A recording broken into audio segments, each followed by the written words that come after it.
Le 3 janvier 2018, 7000 soldats sont rassemblés pour les vœux du président Xi.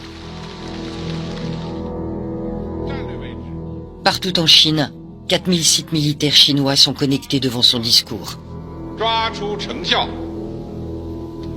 要坚持领导带头，以上率下，坚持实战实训，连战连训，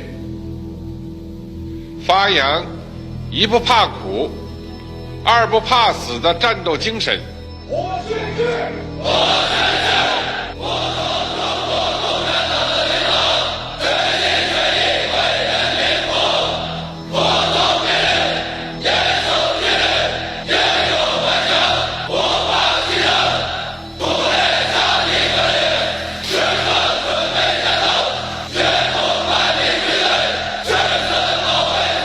Galvanisé par cette nouvelle aura, Xi Jinping dévoile ses véritables objectifs.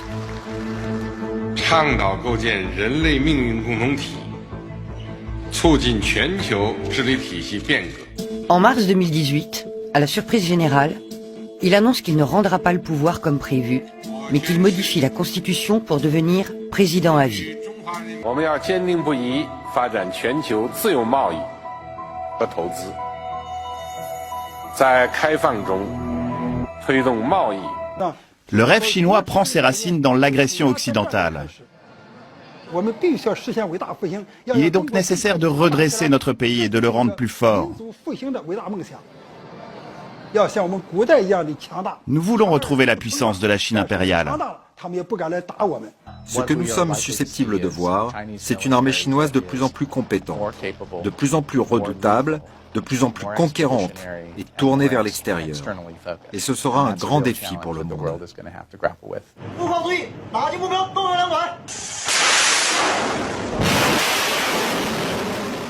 Il y a une chose qui me gêne à propos de Xi Jinping. Quand il était à Washington, on lui a demandé s'il comptait militariser les îles de la mer de Chine du Sud. Il a dit non, je ne veux pas faire ça.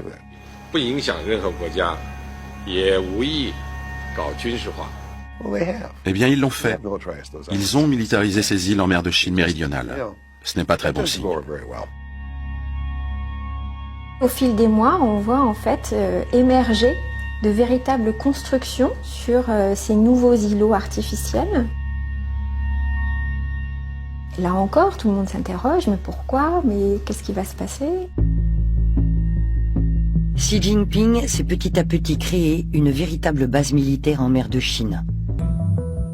À sa table, les 4 républiques autoritaires d'Asie centrale et surtout 2 nouveaux venus, l'Inde et le Pakistan, 2 puissances nucléaires rivales que Xi a réussi à réunir. 本次会议是上合组织扩员后8个成员国领导人齐聚一堂的首次峰会，具有历史性意义。随着成员国数量增加，我们的力量进一步壮大，地区各国人民和国际社会对我们的关注和期待越来越多。 En Sibérie, la Russie organise ses plus grandes manœuvres militaires depuis la guerre froide. Des exercices qui se déroulent sous l'œil attentif de Vladimir Poutine. Commencée mardi, l'opération baptisée Vostok 2018 se terminera samedi. La Chine, alliée russe, y participe. Officiellement, la Russie veut consolider la coopération russo-chinoise et se tenir prête à défendre ses intérêts. Officieusement, Vladimir Poutine veut surtout afficher la puissance militaire de son pays. Car l'opération Vostok 2018 est d'une ampleur inédite. 300 000 soldats et 36 000 blindés sont mobilisés. Actuellement, la Russie possède la 2e armée la plus puissante au monde derrière les États-Unis. Devant ses troupes, Vladimir Poutine l'a promis, la Russie continuera de renforcer ses forces et son équipement militaire. La parade militaire conjointe a marqué la fin des manœuvres. Ici, la Russie et la Chine ont déployé un spectacle militaire impressionnant et ont montré qu'elles pouvaient joindre leurs forces contre un ennemi commun.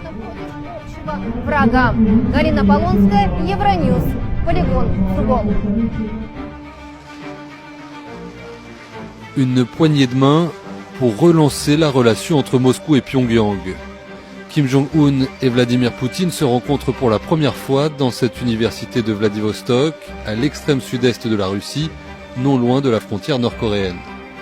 Le maître de Pyongyang se tourne ainsi vers la grande puissance qui a soutenu son pays pendant la guerre froide. Nos deux peuples savent que le développement continu des liens entre nos deux pays ne sert pas seulement nos intérêts respectifs, mais est également indispensable pour sécuriser la paix et la stabilité de la région. Il s'agirait d'une première. Ces manœuvres vont durer 6 jours, a indiqué China News Service, un média officiel. Mener un exercice anti-sous-marin est quelque chose de confidentiel pour les forces armées de n'importe quel pays, souligne cet expert. La Chine et la Russie, en menant de tels exercices, montrent qu'il y a de bons échanges entre eux. Pékin a annoncé début mars l'accélération de la modernisation de son armée, la plus grande du monde en termes d'effectifs. La Chine souhaite ainsi combler son retard militaire sur Washington, qui veut réorienter sa politique de sécurité vers l'Asie. Mais Kim Jong-un est surtout venu chercher une alternative dans sa volonté de normalisation internationale, 2 mois après sa deuxième rencontre avec Donald Trump, qui a abouti à une impasse. Nous n'avons pas d'intention de nous engager dans une course aux armements coûteuses, mais nous allons nécessairement et immanquablement assurer les capacités défensives de notre pays dans les nouvelles conditions d'aujourd'hui.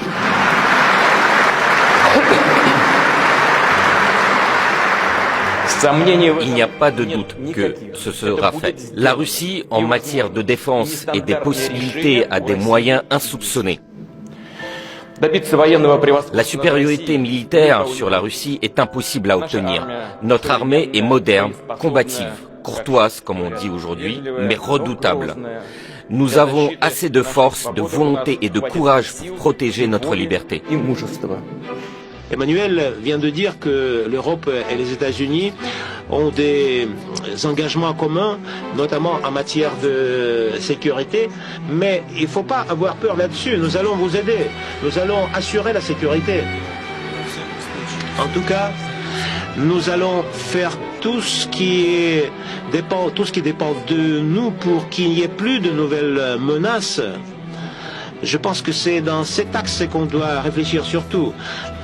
Quant aux questions de sécurité, je veux rassurer Vladimir, je n'ai pas peur parce que la France a une armée qui sait se protéger de toute façon seule, mais j'ai aussi mes devoirs à l'égard de reste des alliés européens et je pense que cette architecture de sécurité européenne que j'évoquais tout à l'heure, c'est notre responsabilité. Mais elle ne se fera pas en tournant le dos aux États-Unis d'une part, et elle ne peut pas se faire aux dépens d'autres États de l'Europe d'autre part. Ça, c'est notre capacité à faire. Donc je n'ai pas peur, et je veux faire. Mais on a chacun notre bout du chemin. C'est bien dommage. Bien dommage.